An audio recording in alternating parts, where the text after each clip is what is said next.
C'est un métier nouveau. Il y a pas mal de choses à inventer. On travaille sur de la matière vivante, donc ça évolue. Et puis, on n'est pas seul. Après une carrière plutôt urbaine dans la communication, Abdé Bendafi fait en quelque sorte un retour aux sources. C'est à la Roque d'Antero, village de son enfance, qu'il a décidé de remettre à l'ordre du jour ses études de botaniste pour se lancer il y a tout juste un an dans une culture ancestrale et pleine d'avenir, la spiruline, la microalgue miraculeuse bourrée de vitamines, d'oligo-éléments et antioxydants. Mais au fait, cette spiruline, on l'élève comment? On est plusieurs producteurs et on se passe les semences. On a un milieu de culture qui est essentiellement alcalin et salé, eau saumâtre et pas eau de mer, mais à 10-12 grammes au litre. Et une fois qu'on l'a ensemencée, elle a un taux de croissance exceptionnel de 20% par jour, soit un doublement de son volume en 5 jours. Qu'est-ce que vous faites là?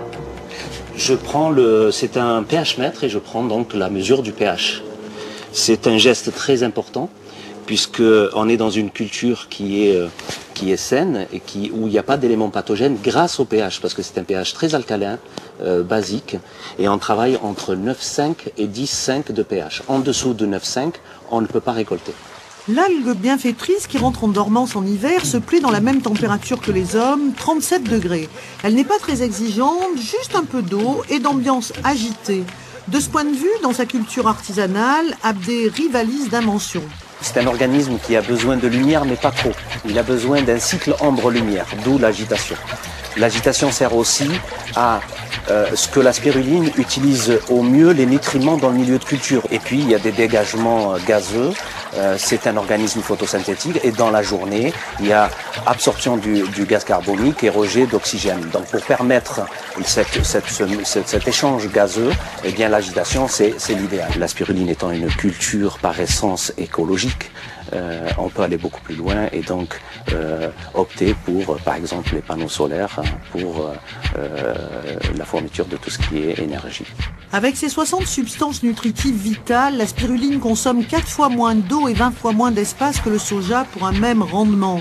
Dans le sud, on compte une quinzaine d'éleveurs. Avec le choix de l'artisanat et du soleil, seul garant du maintien des propriétés de cette substance magique, un espoir pour les pays en voie de développement. La spiruline nous permet à nous non seulement d'essayer de la récolter, mais aussi d'envisager de voir si on peut être utile ailleurs.